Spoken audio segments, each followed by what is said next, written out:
She said you're not a minister for football, you're a minister of sports generally. Thank you. Now, I've noticed that in the area of athletics, there was a time Nigeria used to be up there. We lost it somehow, but it looks as if we're picking up again.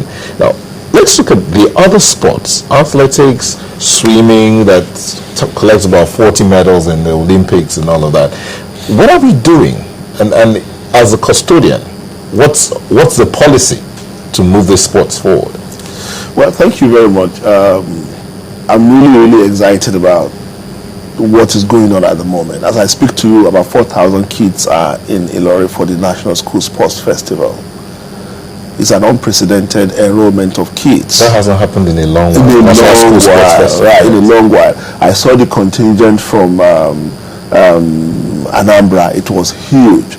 I saw the contingent from Nasarawa, huge. I mean, children, you know.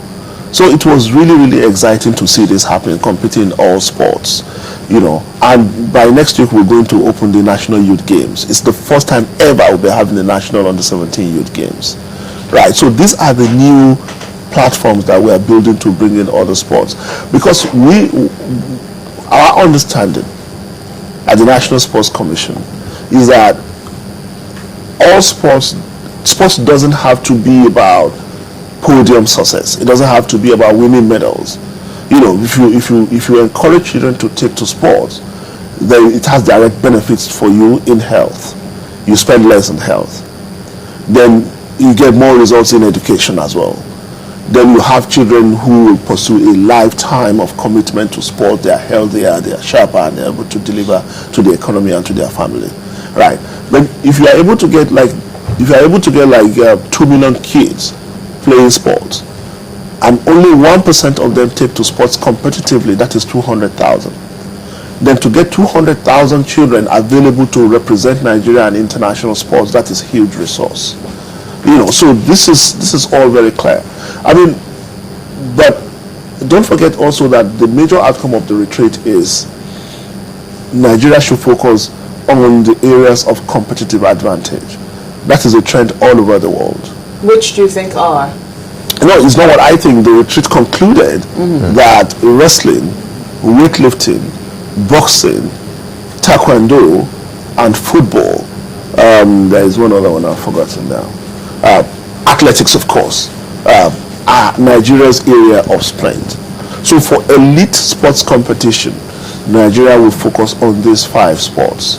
Then, of course, for participatory sports and grassroots sports, we'll continue to encourage all sports, you know. But of course, the 5 sports, I keep emphasizing, they're not cast in stone.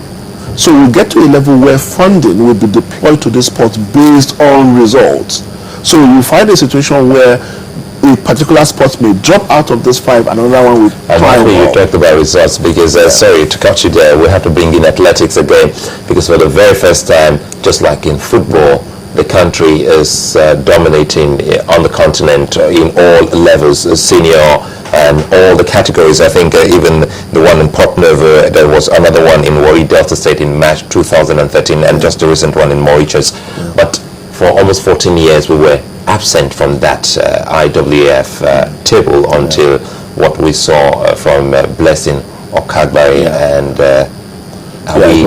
yes, Blessing being a blessing to the nation. Yes, are we doing everything to encourage more people to come on the international scene in the field of athletics? Yes, thank you. You see, the looking back, given what I know from my experience in the last 2 years or so, it was almost a baseless expectation for us to expect to win medals at the Olympics in 2012.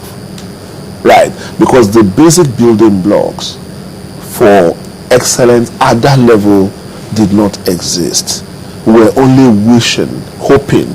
In fact, the term I use is hunter-gatherer. We hunt for, oh, this person is here, that person is here, let's bring them together, let's go to a competition.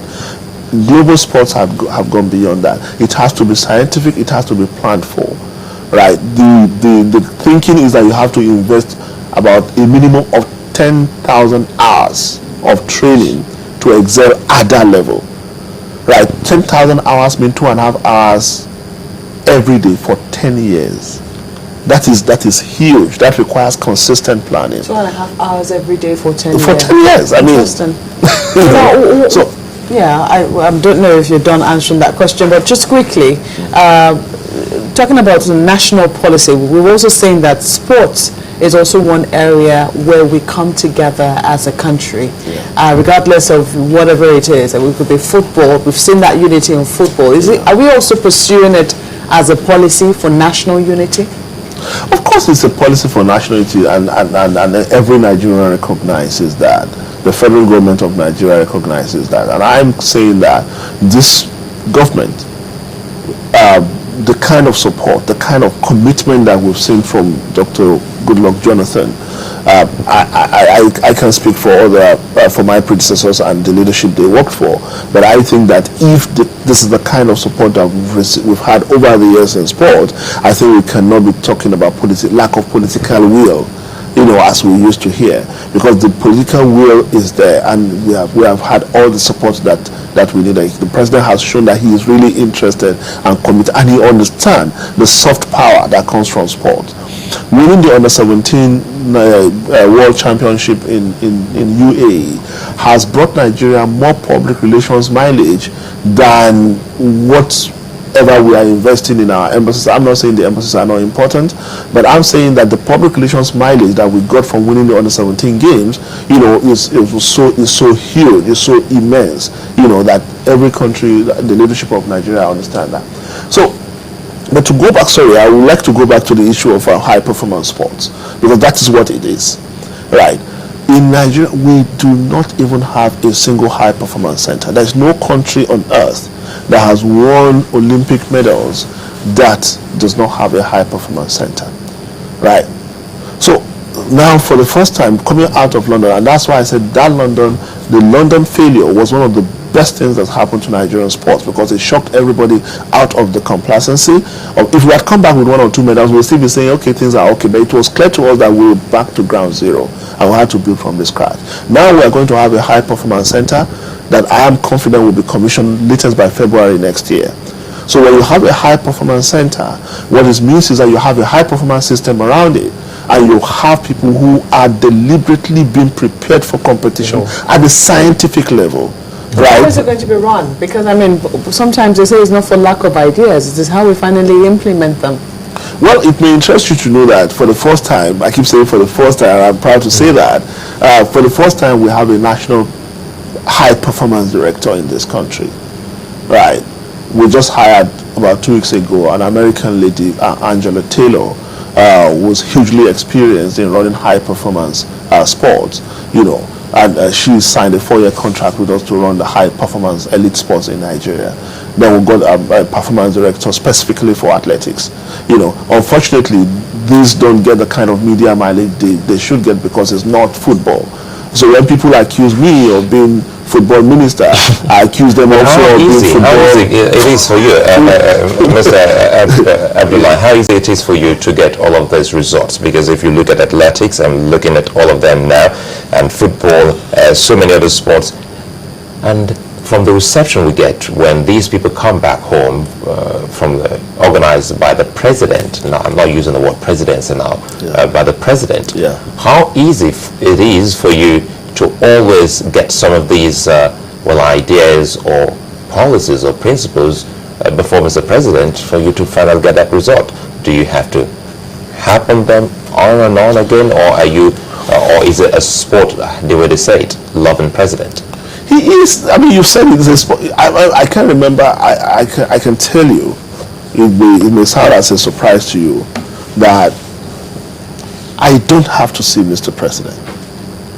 He gives you a job and expects you to go do it, and every single time that I've sent in something requesting for something to be done in pursuant to developing sports, he demonstrates that he is committed to it by giving approval. Well, and that is why we're making the kind of rapid progress that you're seeing. We're out of time, but just very quickly, the structure you've talked about, all the things you've put in place now, beyond you, will these things continue, or are we going to have to start hoping and next person will have his own plan. Well, I mean, what I've tried to do as much as possible, because people ask me, why have you managed to achieve what you have achieved? And I said, if what we have achieved depends on me, then we have not achieved anything. I mean, what we have done is to try to allow everyone to do their job and to step up to the challenge that we have. So I'm confident that we have been able to build a system that can deliver. I'm not saying that system is strong enough. I'm not saying it's robust enough, but I'm saying that for the first time we are having a system that can deliver. As I speak to you, the weightlifters are in Malaysia competing in the Commonwealth Weightlifting Championship. There is a leadership around that understands the philosophy that is driving everything. Now I understand by yesterday they won 3 gold medals or so. So it's about building a system. So the taekwondo people are doing their thing, the wrestling people are doing their thing, the boxing people are doing their thing. Now how do all this connect organically to the source? So I think that's what's most important. Leadership is very critical, and I believe that is important, but I believe that there's a system that is beginning to show results. That is what's making the difference. Well, thank you for coming on Sunrise Daily. Well, it's not the Minister of Football, Minister of Sport.